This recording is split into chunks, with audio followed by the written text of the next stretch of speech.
Megengan itu berasal dari bahasa Jawa atau kata lainnya itu adalah ngempet, bahasa Indonesianya itu menahan. Yang dimaksud menahan di sini itu menahan dari segala hawa nafsu, terutama ya makan dan minum itu. Nah, untuk secara pengertian sendiri, megengan itu merupakan sebuah adat atau tradisi masyarakat Jawa, khususnya umat Islam, untuk menyambut datangnya bulan Ramadan. Jadi untuk waktu pelaksanaannya ini tidak ada waktu yang pastinya, harus 1 hari atau 2 hari sebelum bulan Ramadan. Namun yang penting dekat dengan bulan Ramadan. Kebanyakan orang yang melakukan tradisi ini itu 2 hari, 3 hari atau 1 hari sebelum datangnya bulan Ramadan. Itu melakukan tradisi yang disebut megengan ini. Isinya apa aja atau serangkaian acaranya? Untuk serangkaian acaranya itu pertama seperti doa atau menghadiahkan Al-Fatihah dan sebagainya kepada leluhur, kepada nenek buyut yang sudah meninggal sebelum kita. Lalu ada syukurannya, ya ini syukuran berupa makan bersama dan membagikan makanan-makanan kepada tetangga dan sebagainya. Mungkin kurang lebih seperti itu. Lalu untuk alasannya sendiri ya, mengapa banyak masyarakat yang melaksanakan acara megangan ini? Yang pertama itu karena tujuannya sendiri adalah untuk berdoa, khususnya itu berdoa kepada Allah Subhanahu wa taala agar diberikan kekuatan untuk menjalani ibadah bulan Ramadan 1 bulan ke depan. Maksudnya diberi kesehatan lahir dan batin agar bisa memaksimalkan ibadah pada bulan Ramadan. Lalu yang kedua itu pastinya untuk mempererat silaturahmi.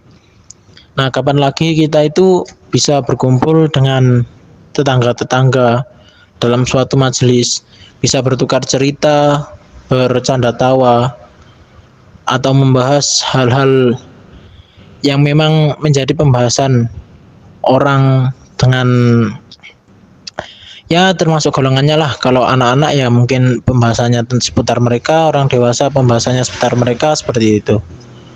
Lalu yang terakhir, megangan ini mungkin ada yang hanya beralasan agar mendapatkan makan gratis, ada yang seperti itu.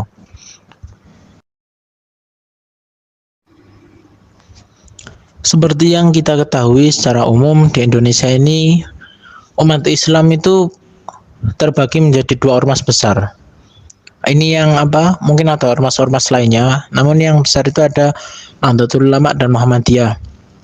Nah, yang melakukan tradisi seperti ini itu mayoritas adalah orang atau anggota dari ormas Nahdlatul Ulama ya.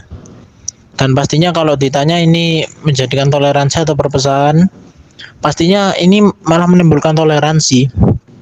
Jadi karena ya mungkin mereka melakukan ini untuk tujuan yang baik, niat yang baik, dan apalagi dalam acara tersebut itu bisa menjalin silaturahmi antara tetangga sekampung khususnya. Jadi berkumpul untuk berbincang-bincang kan pastinya agar mempererat tali persaudaraan kan. Nah, seperti itu. Untuk menimbulkan perpecahan itu kemungkinannya mungkin bahkan tidak ada. Karena memang salah satu tujuannya adalah untuk mempererat silaturahmi tadi dan pastinya tidak mengarah kepada hal yang berbau perpecahan. Seperti itu.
di video sebelumnya sudah terdapat wawancara dan juga isi. Kemudian saya di sini akan menjelaskan ejaan dan kalimat efektif dari isi yang saya buat.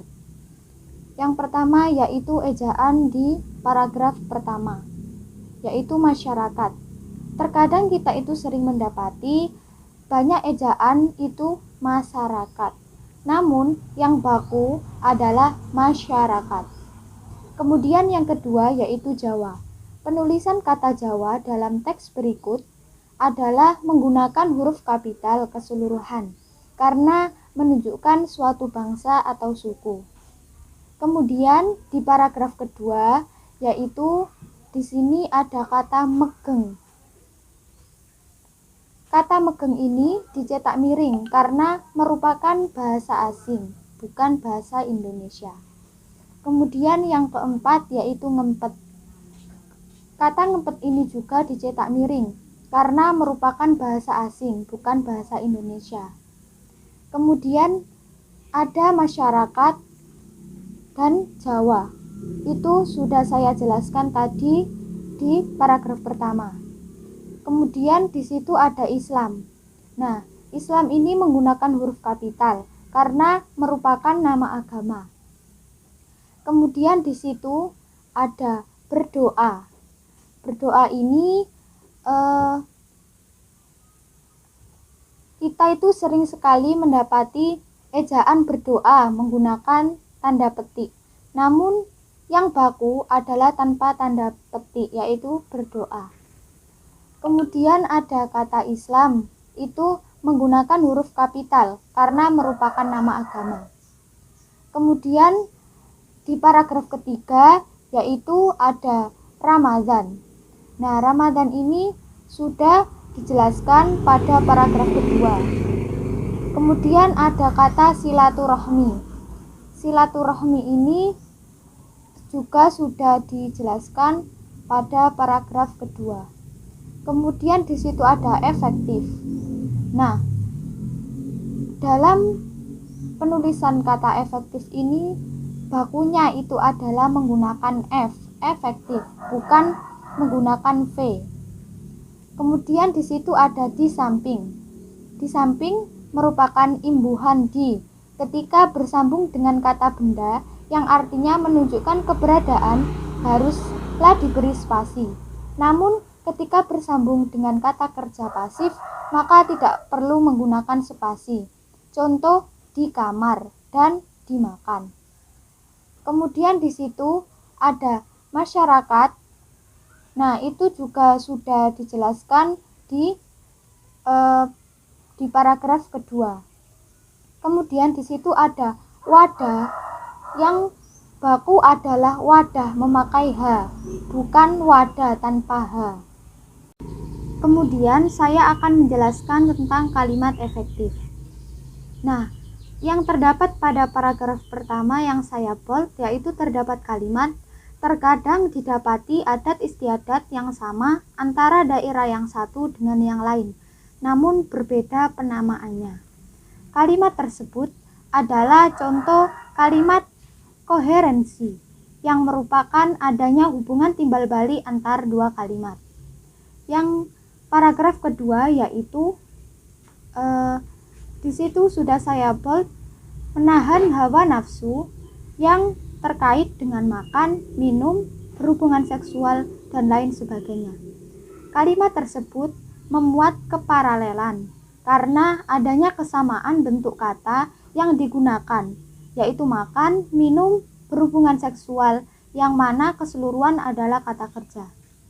Yang kemudian adalah paragraf ketiga yang sudah saya bold, yaitu karena dalam upacara ini banyak masyarakat berkumpul dalam suatu tempat dan dapat saling bertukar cerita dan tawa, yang tidak menutup kemungkinan hal tersebut dapat memicu agar lebih erat tali persaudaraan di antara mereka.